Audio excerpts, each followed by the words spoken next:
예수 앞에 나오면 제사함 받으며 주의 품에 안기어 편히 쉬리라.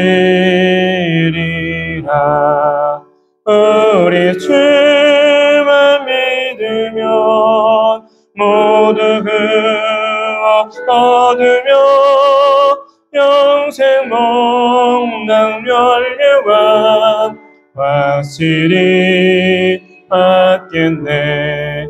예수 앞에 나와서 은총을 받으면 마음의 기쁨 넘치어 감사하리라. 우리 주만 믿으면 모두 그와 얻으며 영생 목랑 면류관 확실히 받겠네. 예수 앞에 설 때에 흰옷을 입으며 밝고 빛난 촌집에 길이 살리라. 우리 주만 믿으면 모두 그와 얻으며 영생 목랑 면류관 확실히 받겠네. 기도하겠습니다. 야곱의 하나님을 자기의 도움으로 삼으며 여호와 자기 하나님에게 자기의 소망을 두는 자는 복이 있도다. 하나님만이 나의 전부임을, 하나님만이 나의 참된 소망임을 고백하며 예배하는 이들이 마음과 정성 어린 예물을 하나님께 올려드립니다. 하나님께서 그 마음과 정성을 받으시고 품으신 대로 하늘과 땅의 문을 활짝 열어 복의 은혜를 내려주시기를 소망합니다.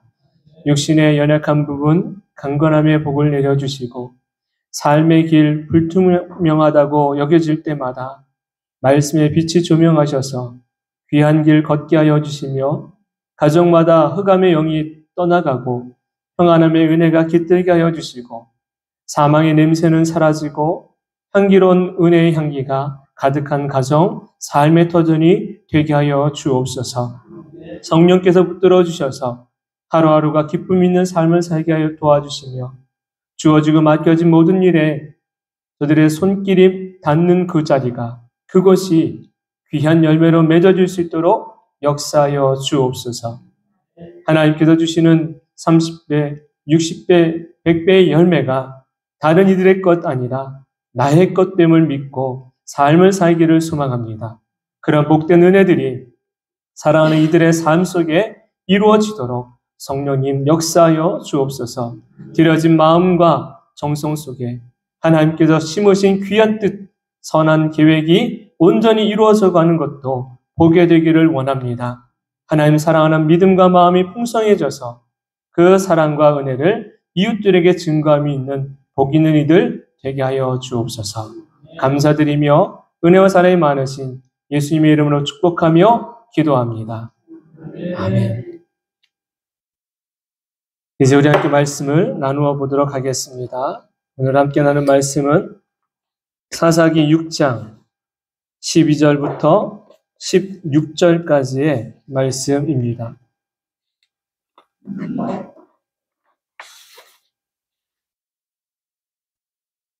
함께 나눈 말씀 사사기 6장 12절부터 16절 말씀 함께 봉독하지요. 여호와의 사자가 기드온에게 나타나 이르되 큰 용사여 여호와께서 너와 함께 계시도다 하매 기드온이 그에게 대답하되 오 나의 주여 여호와께서 우리와 함께 계시며 어찌하여 이 모든 일이 우리에게 일어났나이까? 또 우리 조상들이 일찍이 우리에게 이르기를 여호와께서 우리를 애굽에서 올라오게 하신 것이 아니냐 한 그 모든 이적이 어디 있나이까? 이제 여호와께서 우리를 버리사 미디안의 손에 우리를 넘겨 주셨나이다 하니 여호와께서 그를 향하여 이르시되 너는 가서 이 너의 힘으로 이스라엘을 미디안의 손에서 구원하라. 내가 너를 보낸 것이 아니냐 하시니라. 그러나 기돈이 그에게 대답하되 오 주여 내가 무엇으로 이스라엘을 구원하리이까? 보소서 나의 집은 므낫세 중에 극히 약하고 나는 내 아버지 집에서 가장 작은 자니이다 하니 여호와께서 그에게 이르시되 내가 반드시 너와 함께 하리니 내가 미디안 사람 치기를 한 사람을 치듯 하리라 하시니라. 아멘. 지금 우리가 많이 듣게 되는 소식 중에 한 가지는 중국 항저우에서 열리고 있는 아시안 게임일 것입니다. 각 종목에서 메달 소식이 들려오고 우리나라 선수들이 선전하고 있다라는 소식이 들려지면 괜히 기분이 좋고 또한 힘이 나기도 합니다. 그런 소식 중에서도 조금 더 기쁜 소식이라면 메달을 기대하지 않았던 종목에서 메달을 기대하지 않았던 선수가 덜컥 금메달을 따는 거예요. 그러면 모든 사람들이 환호하고 기쁨은 더 배가가 되는 것을 보게 됩니다. 사람들이 큰 기대를 갖지 않았지만 그 선수는 메달을 따기 위해 얼마나 많은 땀과 얼마나 많은 열정을 흘리며 쏟으며 시합을 치렀을까. 이것을 생각하니까 그가 얻은 그 영광의 가치가 더 귀하다는 것을 느낄 수가 있습니다. 선수들이 인터뷰를 할 때에 그 인터뷰를 잘 청취하다 보니까 이런 말들이 있어요. 비록 인기 없는 종목이고 많은 사람들이 동호회로 모여지지는 않지만 그래도 우리는 끝까지 포기하지 않을 것입니다. 여러분, 우리의 신앙도 마찬가지인 거예요. 지금 당장 내 눈앞에 대단한 변화가 일어나지 않고 내가 바라는 그 어떤 것이 이루어지지 않아도 뭐만 하지 않으면 돼요? 포기만 하지 않으면 반드시 하나님의 때에 하나님의 열매는 맺게 하여 주실 줄로 믿습니다. 우리가 믿음으로 성장한다는 것은요, 가만히 있는다고 믿음이 성장하지 않아요. 믿음이 성장할 때는 중요한 요소들이 있지요. 그러나 그 중에서도 무엇이 필요하냐면 인내라는 것이 필요합니다. 인내하지 않으면 내 믿음은 성장할 수가 없습니다. 인내한다라는 것은요, 나를 뛰어넘는 것이고 극복하여서 마침내 이루고자 하는 것을 얻게 되는 게 인내인 거예요. 말씀에도 인내는 연단은 소망을 이루는 줄 압니다라고 우리에게 말씀해 주었던 것처럼 소망은 있습니다. 그런데 그 소망까지를 얻기 위해서는 인내로부터 출발하지 않으면 안 돼요. 그 과정은 고난일 수 있습니다. 고난을 인내하고 나아갈 때 비로소 소망도 이루어질 수 있는 것이에요. 우리가 기도합니다. 기도하지 않는 것 아니지요. 기도해요. 그런데 뭐 하지 못해요? 인내가 안 되니까 조급함으로 내가 무언가를 하려고 하니까 하나님의 때를 기다릴 수가 없는 거예요. 하나님의 때를 기다리지 못하면 결국은 누가 해요? 내가 해버립니다. 이 행위 자체가 무엇일까요? 바로 하나님을 신뢰하지 못하는 모습인 거예요. 여러분 한번 생각해 보세요. 하나님을 신뢰하지 못하면 하나님이 응답을 어떻게 하실까요? 신뢰할 때까지 보류하시는 거예요. 그리고 하나님을 온전히 바라볼 때까지 기다리시는 거예요. 저와 여러분이 응답받는 기도와 응답받는 삶은 하나님을 온전히 신뢰하며 인내할 때에 그 응답의 열매는 우리들의 삶에 맺어지게 될 줄로 믿습니다. 여러분, 하나님은 반드시 응답하신다라는 것 믿으십니까? 하나님 반드시 응답하십니다. 근데 중요한 건 어느 때에? 그게 중요하죠. 내 필요에 따라 응답하시는 게 아니라 하나님 지금 내가 급하니 당장 이것이 아니라 하나님의 때에 응답이 된다라는 거예요. 그래서 늘 언사를 들어보셨지요. 하나님의 타이밍이 있다라는 것을. 하나님의 타이밍의 그때에 응답이 있으니 그 하나님의 타이밍이 일어나는 그때까지 우리는 무엇을 하자? 인내하자라는 것입니다. 하나님을 신뢰하지 못하면 사람을 의지하게 됩니다. 사람을 의지하다 보면 결국 어떤 결과를 맞이하게 되느냐? 실망하게 되고 실족하게 됩니다. 그리고 상처를 입게 됩니다. 우리가 한번 다 경험해 보셨잖아요. 사람을 믿어봤는데 실족하고 실망하고 상처를 얻게 되는 것. 늘 말씀드렸던 것처럼 사람은 믿음의 대상이 아니라 기도의 대상이다. 사람은 믿음의 대상이 아니라 기도의 대상이다라는 거예요. 나 믿지 해서 결혼했는데 믿는 도끼에 발등 다 찍혔잖아요. 나 믿지 했는데 그 믿음 가운데 다 상처받았잖아요. 사람은 믿음의 대상이 아니고 기도의 대상인 것. 반드시 저와 여러분 모두가 마음에 새겨야 될 것입니다. 오직 하나님만을 의지하시기 바랍니다. 오직 하나님만을 의뢰하시기 바랍니다. 그래야 할 때 우리의 삶에는 하나님 아버지가 주시는 축복을 받아 누림이 있는 삶이 될 줄로 믿습니다. 지난 한 주간 동안에 모처럼 길었던 명절 휴가였잖아요. 그래서 여러분 모두가 원근 가처를 갔다 오셨다가 돌아오셔는 또 이틀 정도의 휴가의 쉼의 시간을 저마다 가지셨을 거예요. 지난주 얼굴 뵀을 때하고 이번 주 얼굴 보니까 좀 더 달라요. 지난주에는 더 화사하고 부드럽고 더 이렇게 평안해 보이셨는데 불과 3, 4일을 일터로 일상생활로 돌아갔다가 고되셨는지 힘드셨는지 좀 푸석푸석한 얼굴. 여러분 쉼의 시간을 마치고 돌아왔던 분들의 이야기를 들어보니까 모처럼 만에 잘 쉬었다라는 말씀들이 많았어요. 휴가던 휴가를 그래도 잘 지냈다는 분들이 계셨어요. 여러분 우리에게 주신 쉼의 시간을 통해서 우리는 잠시 눈을 돌려가지고 하나님은 내게 주신 선물을 보실 수가 있어야 됩니다.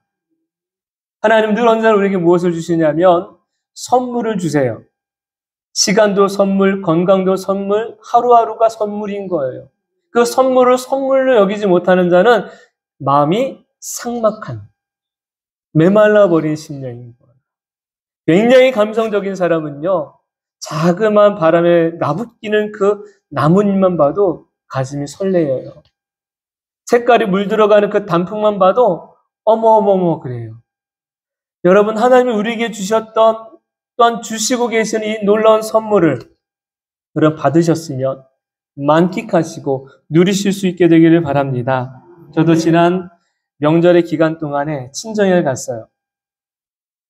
이해되세요? 친정에. 대보도 친정에 갔는데 늘 거기 가면은 마음이 편하지 친정 같아요.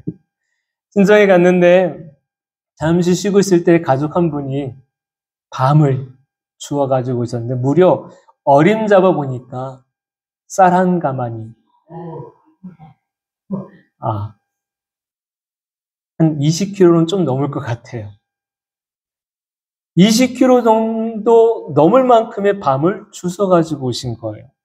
그때 그분이 오시기 전까지 가족들이 모여가지고 왜 이렇게 안 오는지 걱정이 되는 거예요. 혼자 가셨거든요. 그분은 굉장히 체구가 크지 않아요. 가족 중에서 어쩌면 제일 작을 거예요. 그런데 담력은 천하장사 저리 가라는 거예요. 왜 그런가 하니까 밤나무가 있는 곳에는요, 밤만 있지 않죠. 뭐가 있을까요? 예, 뱀이 있는 거예요. 거기 가을철이기 때문에 가장 많이 뱀이 나올 철이 이때이지요. 뱀뿐 아니라 모기도 많을 거고. 그런데 그 숲에 그분 혼자 들어갔으니까 걱정이 되죠. 금방 돌아올 줄 알았는데 시간이 지나도 꽤 지났는데 안 돌아오시는 거예요. 걱정이 된 거예요. 저마다 이야기하는 거. 야, 길 잃어버리진 않았을까? 뱀을 물리진 않았을까? 모기가 득실될 텐데 모기에 물리진 않았을까? 이런저런 이야기를 하고 있을 때 이 모든 말을 잠재우는 딸의 한마디가 있었습니다. 그 딸의 한마디는 이것이에요. 엄마는 뱀이 나와도 뱀을 밟고 밤을 줄 사람이에요. 라는 거예요.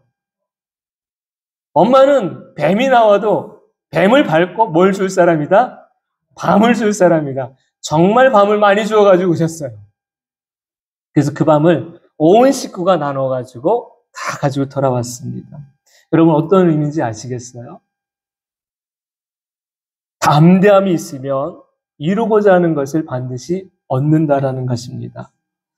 여러분 우리 믿음에게도 이런 담대함이 있어야 될 줄로 믿습니다. 나에게 일어나는 문제를 보며 전전긍긍 불안 초조하고 있진 않습니까? 그때 우리는 주님을 바라봐야 할 것입니다. 본문 말씀의 내용은 이러합니다. 사사기는 여호수아가 죽고 하나님의 놀라운 역사와 말씀을 전하던 장로들이 죽은 이후에 하나님을 알지 못하는 그 다음 세대가 하나님의 말씀보다는 자기들의 생각이 옳은 대로 삶을 살아가다가 겪게 되는 고난, 그리고 그 고난 속에서 다시 하나님을 부르짖을 때에 하나님 구원하시는 역사로 말씀이 기록되어져 있는 것입니다. 하나님은 가장 작은 민족이었던 이스라엘을 택하셔서 그들을 통해 축복과 구원의 역사를 이루어가기를 원하셨습니다. 그럼에도 불구하고 하나님을 믿지 않는 세상의 우상을 따라 섬기던 이들에게 구원의 은혜를 베풀어 주기 위해 이스라엘 백성들이 고난이라는 방법을 통해 하나님을 다시 찾게 하십니다. 그들이 부르짖을 때 하나님은 사사를 보내시지요. 온니엘, 에훗, 드보라, 기드온, 삼손 등 사사들을 세워가지고 민족의 위기 가운데서 구원의 은혜를 베풀어 주신 하나님을 보게 하십니다. 오늘의 말씀은 미디안의 침략 속에서 민족이 위기 가운데 있을 때에 한 사람 기드온을 찾아와 주셨고 민족 구원의 사명을 그에게 맡기십니다. 그 가운데 자신이 누구인지 그리고 민족을 구원할 만큼 대단한 용기도 담력도 능력도 없는 것을 피력하지만 하나님의 말씀 앞에 그가 다시 자기를 돌아보아 순종하며 마침내 민족 구원의 역사를 일으키는 기드온의 모습을 보게 됩니다. 이 말씀 속에서 우리에게 반드시 알게 하시고 듣게 하시는 말씀이 있습니다. 그 말씀이 무엇인지를 우리가 두 가지의 주제를 가지고 함께 살펴보려고 합니다. 첫 번째, 따라서 하지요. 비하가 아니라 겸손입니다. 비하가 아니라 겸손입니다. 본문 말씀 15절 우리 한번 같이 큰 소리로 읽겠습니다. 기드온이 그에게 대답하되 오 주여 내가 무엇으로 이스라엘을 구원하리이까? 보소서 나의 집은 므낫세 중에 극히 약하고 나는 내 아버지 집에서 가장 작은 자니이다 하니 아멘. 이스라엘 민족이 평안함의 시대를 지나면서 그 평안함을 누리며 하나님 경외하는 신앙을 꾸준하게 갔으면 좋을 텐데 시간이 지나며 그들이 옛사람의 모습으로 또 되돌아갑니다. 하나님을 떠난 생활로 간 거지요. 세상이 좋아 보였고 우상이 대단해 보여서 하나님이 아닌 우상을 섬기고 세상을 사랑하기 시작합니다. 점점 하나님과 거리가 생기게 된 거지요. 1절 말씀에 보니까 뭐라고 말씀하고 있느냐면 여러분 6장 1절을 한번 눈으로 보십시오. 이스라엘 자손이 또 여호와의 목전에 악을 행하였으므로 여호와께서 7년 동안 그들을 미디안의 손에 넘겨주시니 그들이 어떻게 돼요? 또 악을 행하였다라고 말씀합니다. 분명히 하나님이 주신 시대가 있습니다. 그 시대는 평안함의 시대였습니다. 그런데 하나님이 주신 그 평안함의 시대를 누리지 못하고 죄를 범한 거예요. 우상을 섬긴 거예요. 고난의 광야로 다시 들어가게 되는 그 길을 걷게 된 것입니다. 하나님이 이스라엘 백성들이 악을 행하였기 때문에 결국은 어디로 그들을 몰아가고 계시느냐면 광야로 다시 몰고 가시는 거예요. 비록 광야였지만, 고난이었지만, 그곳에서도 하나님은 그들과 어떻게 하십니까? 함께 하고 계시다라는 것을 알려주십니다. 미디안에게 7년 동안 억압을, 고난과 고생을, 핍박을 당할 때에 이스라엘 백성들이 다시 견디다 못해서 하나님을 찾기 시작합니다. 추수할 때가 되면 미디안 사람들이 와서 모든 추수한 곡식을 빼앗아가고 이제 삶의 터전을 좀 일구어 살 수 있을까라고 할 때 와가지고 그 모든 것도 다 무너뜨려 버립니다. 그러면 어떻게 해요? 살 수가 없겠지요. 이스라엘 백성들이 하나님을 향하여 부르짖습니다. 6절 말씀. 이스라엘이 미디안으로 말미암아 궁핍함이 심한지라. 이에 이스라엘 자손이 여호와께 어떻게 했더라? 부르짖었더라. 하나님을 찾고 부르니 하나님이 응답하십니다. 바로 한 사람을 세우신 거예요. 그 한 사람이 기드온입니다. 하나님과 기드온의 만남은요, 숨어서 밀을 빻는 현장입니다. 미디안 군사의 눈을 피해 숨어서 밀을 포도주 틀에서 타작하고 있던 그때에 하나님이 그를 만나 주십니다. 그리고 어떤 말씀으로 그를 부르시냐면 큰 용사여라며 그를 향하여 말씀하시는 거예요. 큰 용사여, 여호와께서 너와 함께 계시도다. 여러분, 기드온이 한번 돼보시는 거예요. 내가 포도원 틀에서, 포도주 틀은요, 포도즙을 내기 위한 틀인 거예요. 용도가 포도즙 내는 거지요. 밀을 찢거나 빠는 게 아니에요. 그런데 어쩔 수 없이 곡식을 얻기 위해서 뺏기지 않으려고 그 다른 곳에 가서 숨어서 그나마 하다가 갑자기 하나님이 오셔가지고 그를 부르신 거죠. 뭐라고? 큰 용사여. 하나님이 너와 함께 하신다. 여러분, 이 음성을 들었을 때에 할렐루야가 나와야 돼요? 아니면은 다른 반응이 나와야 돼요? 대부분의 할렐루야가 나와야 되지 않겠습니까? 그런데 기드온의 반응은요, 할렐루야가 아니었어요. 하나님이 너와 함께 계시다, 여기에 꽂힌 거예요. 그러면서 감사가 아니라 한탄이 나와버린 거예요. 그 이후 말씀에 이렇게 나오지요. 하나님이 우리와 함께 하신다고요? 하나님이 우리를 돌보고 계신다고요? 하나님이 지금 우리와 함께 하시다면 우리가 이런 고난, 고통, 이 미디안에게 이러한 힘든 일을 겪게 하십니까? 라며 하나님을 향하여 한탄의 원망의 소리를 하고 있는 것이요. 그런 기도원을 하나님이 어떻게 하세요? 탓하시거나 나무라지 않으세요. 오히려 하나님은 하나님의 일을 행하시는 걸 봐요. 기도원을 향해 뭐라고 말씀하시느냐? 그를 달래시는 게 아니에요. 이유를 설명하시는 게 아니에요. 그에게는 하나님이 주시는 사명이 있다는 것을 알려주십니다. 여러분, 사람은요, 토라지고 삐지면 가서 뭐 해줘야 돼요? 달래줘야 되죠. 마음을 풀어줘야 되죠. 그런데요, 하나님 그렇게 하지 않으세요. 왜냐하면 하나님의 사명을 감당하려고 하면 그 마음이 달라지기 때문에. 하나님 안에 들어가면 하나님이 무엇이 하나님의 진정한 마음인지를 알게 되기 때문에. 여러분, 우리가 행복하기를 원합니다. 그런데 가만히 보십시오. 우리의 삶의 목적이 행복에 꽂혀 있으면은요, 그 행복을 향해 가다가 수없이 많은 일들을 겪게 돼요. 지난 주 중에 되게 꽂힌 것. 내 삶의 목적이 행복이 되면은 안 되겠구나. 내 삶의 목적이 거룩이 돼야 바로 행복한 삶을 살 수가 있구나. 여러분, 우리가 거룩하지 않으면은요, 행복할 수가 없습니다. 왜 거룩해야 됩니까? 하나님 말씀에 하나님이 우리에게 알려주시죠. 내가 거룩하니 너희도 거룩하라.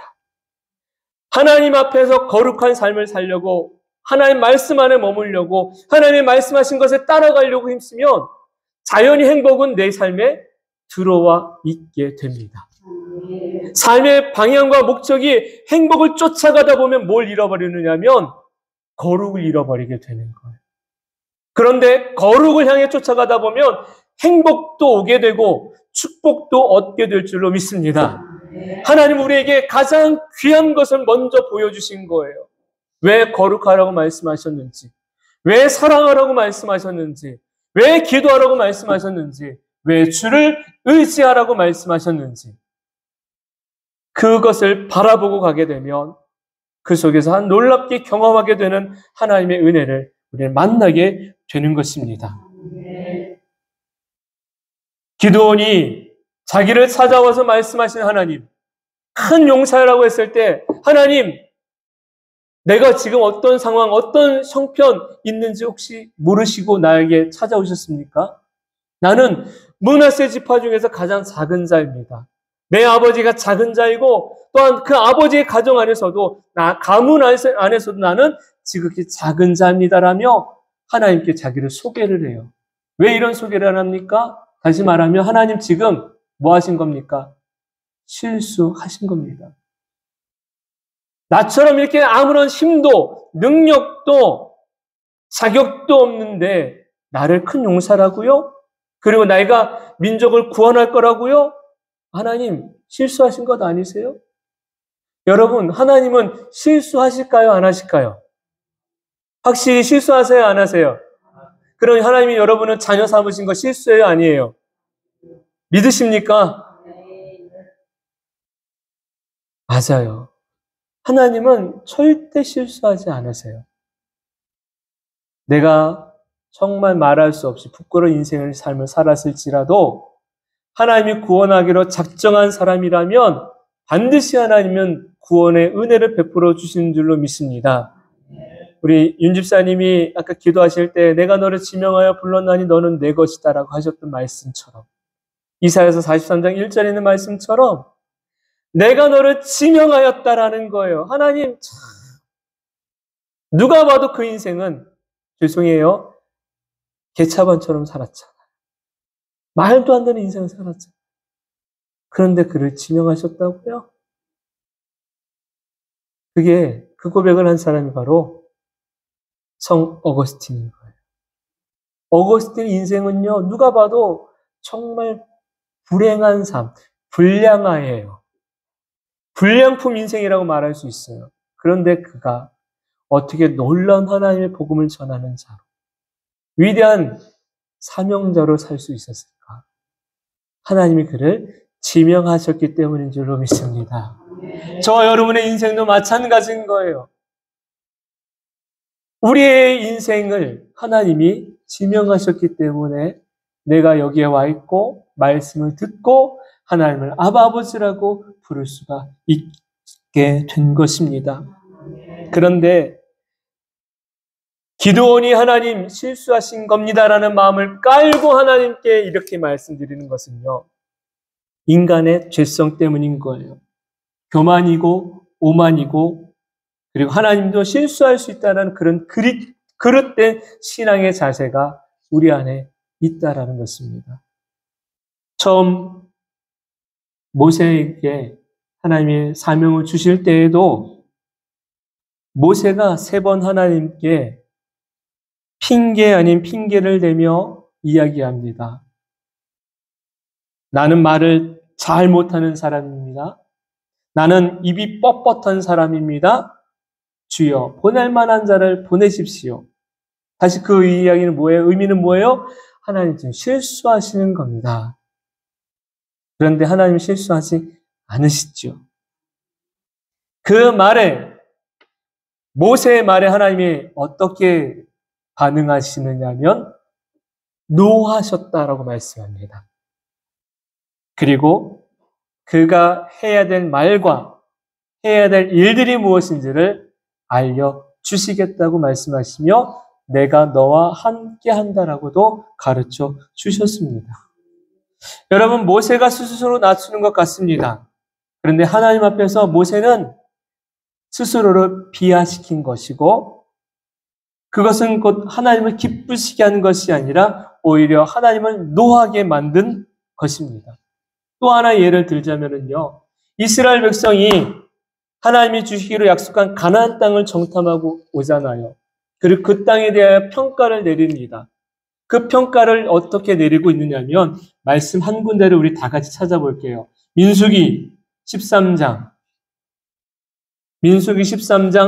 32절 33절입니다. 민수기 13장 32절 33절 217페이지 같이 읽습니다. 시작. 이스라엘 자손 앞에서 그 정탐한 땅을 악평하여 이르되 우리가 두루 다니며 정탐한 땅은 그 거주민을 삼키는 땅이요 거기서 본 모든 백성은 신장이 장대한 자들이며 거기서 네피림 후손인 아낙 자손의 거인들을 보았나니 우리는 스스로 보기에도 메뚜기 같으니 그들이 보기에도 그와 같았을 것이니. 아멘. 하나님이 주신 축복의 땅, 약속의 땅, 은혜의 땅을 어떻게 했대요? 악평했다라고 말합니다. 악평했다. 악평한다라는 것은요, 하나님을 믿지 못했다라는 것이에요.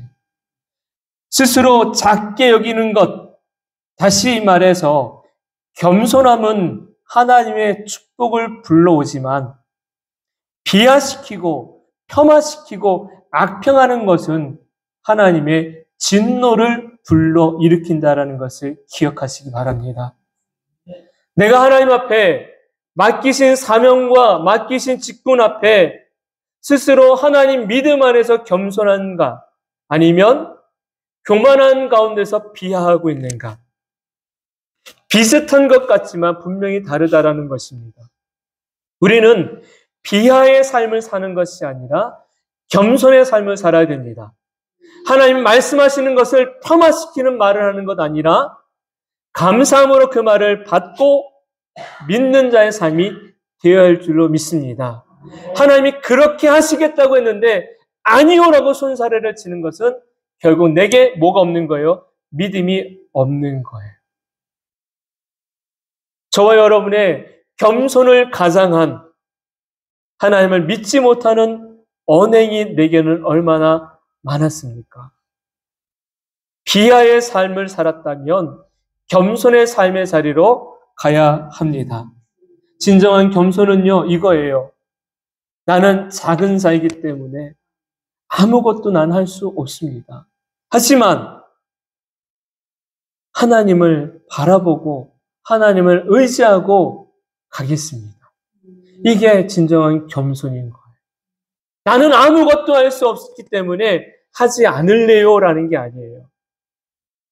아무것도 할 수 없는 연약한 존재이지만 그럼에도 불구하고 하나님이 나를 부르셨고 그럼에도 불구하고 하나님이 내게 무언가를 맡기신다면 나 하나님만 바라보고 갈게요.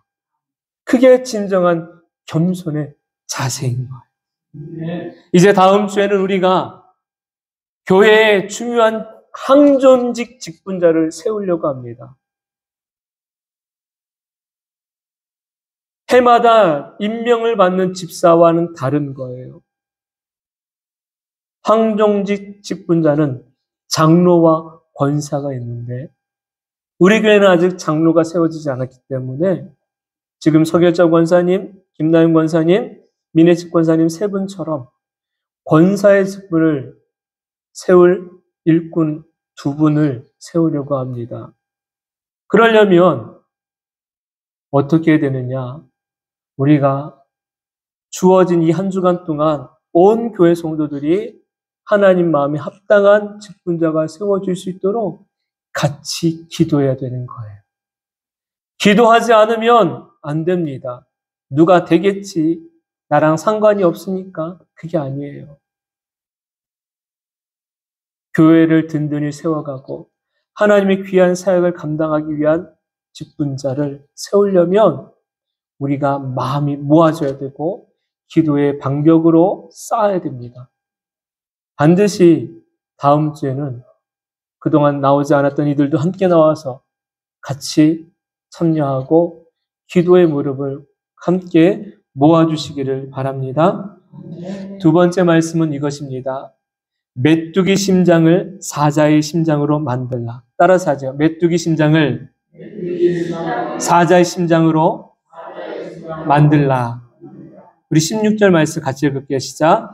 여호와께서 그에게 이르시되 내가 반드시 너와 함께하리니 내가 미디안 사람 치기를 한 사람 치듯 하리라 하시니라. 아멘.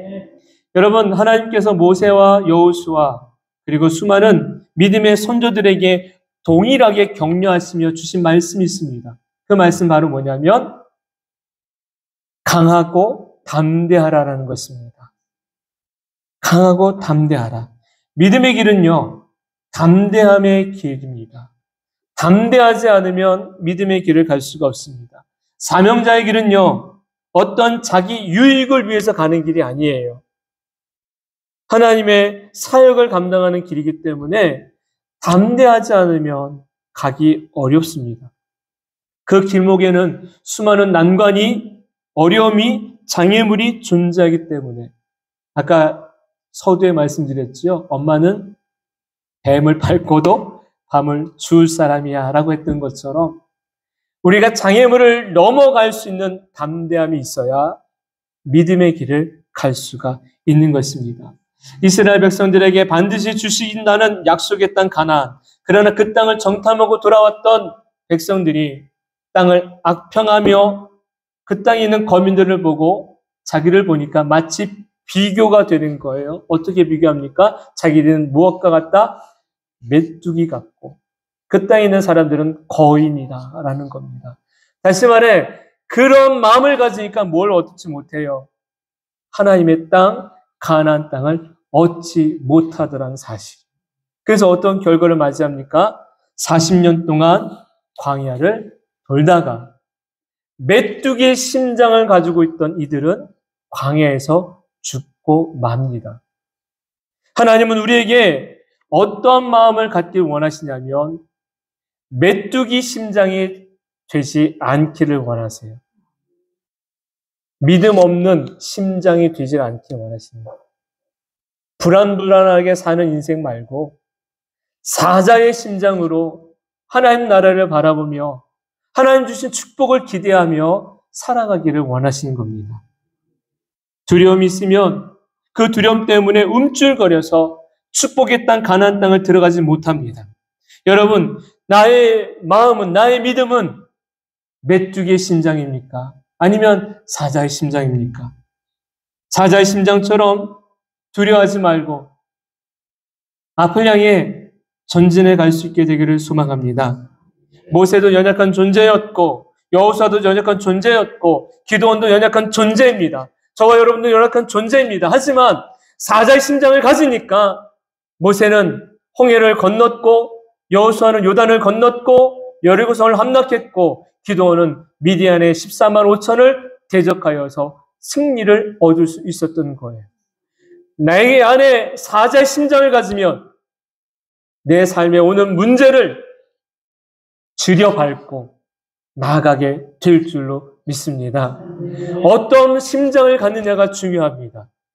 메뚜기의 심장은요, 자그마한 부스럭거리는 소리에도 화들짝 놀라서 도망가 버립니다. 사단은 그걸 즐겨요.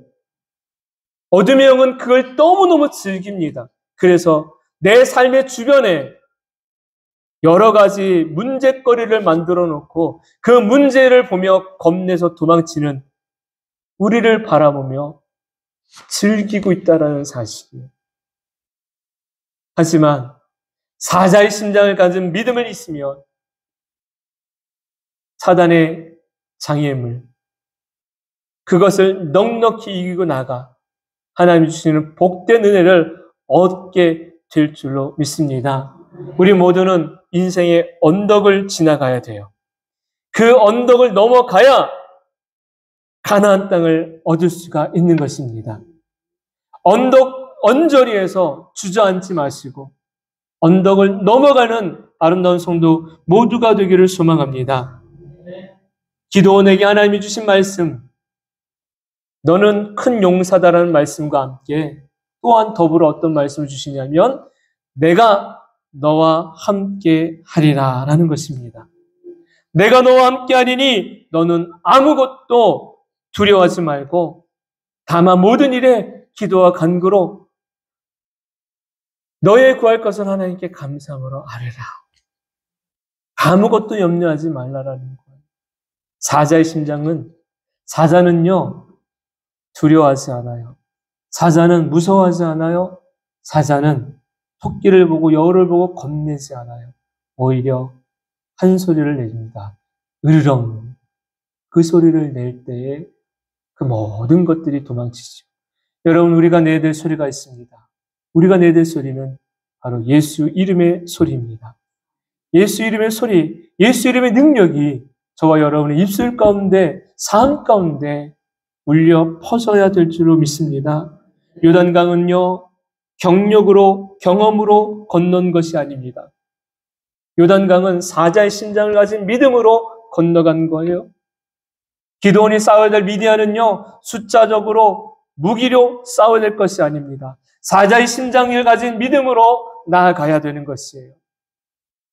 기드온, 그가 하나님이 주신 말씀을 붙들고 사자의 심장을 가지니까 300명의 용사들을 데리고 하나님 말씀대로 전진해 갈 때 14만 5천 명을 넉넉히 이긴 후 승리를 얻을 수가 있었습니다. 이제 말씀을 마치려고 합니다. 사랑하는 성도 여러분, 저와 여러분의 삶에 드리워졌던 어둠의 영의 그림자에 눌려서 주신 삶을 허망하게 허비하며 살지 마시기 바랍니다. 조마조마하며 두려워하는 마음이 아니라 강하고 담대한 마음을 가지고 내게 주어진 하루 한 주간의 삶을 살아가기를 바랍니다. 이제 우리는 결정해야 됩니다. 여전히 이전의 방법처럼 내가 생각하기에 안전하다고 생각하는 것만 갈 것인가? 그렇다면 그것은 메뚜기의 심장일 수밖에 없습니다. 하나님 우리에게 때로는 무모한 도전일 것 같아 보여도 그 길을 가라 하십니다. 그것을 감당하라고 하십니다. 그럴 때 우리는 사자의 심장이 필요합니다. 사자의 심장이 되어야지만 요단을 건너고 여리고성을 함락하고 미디안의 대적을 싸워 이길 수 있습니다. 저와 여러분 가운데 하나님 내게 사자의 심장을 주십시오. 내게도 그런 사자의 심장을 달라고 하나님을 바라볼 수 있는 성도 되시기를 주님의 이름으로 축원합니다. 이제 함께 찬양하려고 합니다. 우리의 삶에 함께 하시는 그 주 이름으로 인해서 주어진 모든 순간 속에서 넉넉히 이겨나갈 수 있는 길이 있다는 것을 찬양을 통해 함께 나누시오. 고단한 인생길 힘겨운 오늘도 예수 내 마음 아시네. 지나간 아픔도 마주할 세상도 예수 내 마음 아시네. 하루를 살아도 기쁨으로 가리 예수 늘 함께 계시네. 후회도 염려도 온전히 맡기리 예수 늘 함께 하시네. 믿음의 눈 들어 주를 보리 이 또한 지나가리라. 주어진 내 삶의 시간 속에 주의 뜻 알게야. 믿음의 눈 들어 주를 보리 이 또한 지나가리라. 주어진 내 삶의 시간 속에 주의 뜻을 다시 한번 고백합시다. 믿음의 눈 들어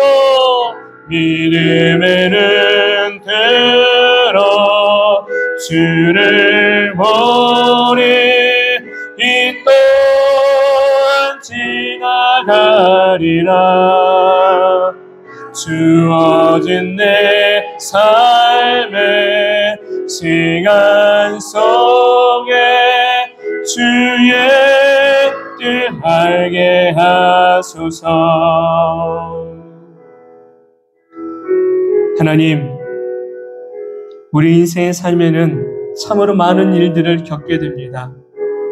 그런 삶을 겪게 될 때마다 때로는 내 힘도 능력도 없어서 움츠러 들거나 뒷걸음질 치거나 도망치진 않았는가, 숨어버리진 않았는가. 하나님, 돌이켜보기를 원합니다. 메뚜기 같은 심장으로 이 땅을 사는 것 아니라 하나님이 원하신 믿음의 사자의 심장으로 내게 주어진 삶을 살아가기를 원합니다. 고단한 인생길 같아 보여도 힘겨운 삶의 오늘이라고 말하여도 그 가운데는 늘 언제나 우리와 함께 하시는 주님이 계시니 주님 의지하여서 맡겨주고 주어진 삶을 넉넉히 살아갈 수 있는 우리들의 신앙, 삶의 모습이 되게 하여 주옵소서. 이제는 도망치지 않겠습니다. 이제는 두려워하지 않겠습니다. 이제는 주님 의지하여서 앞을 향해 전진하겠습니다. 내게 주시는 가나안 땅을 바라보며 하나님이 기뻐하심 있는 그 길을 향해 나아가기를 원합니다. 우리 아름다운 성도 모두가 귀한 걸음, 귀한 삶을 살아갈 수 있도록 성령님 역사하여 주시옵소서. 이제는 우리를 죄 가운데서 구원하여 주신 예수 그리스도의 그 크신 사랑과 하나님 아버지의 다함없는 사랑하여 주심과 성령님의 감화 감동 교통 내주하심의 역사가 사랑하는 성도들의 모든 삶 가운데 이제로부터 영원토록 함께 하시기를 간절히 축원하옵나이다. 아멘.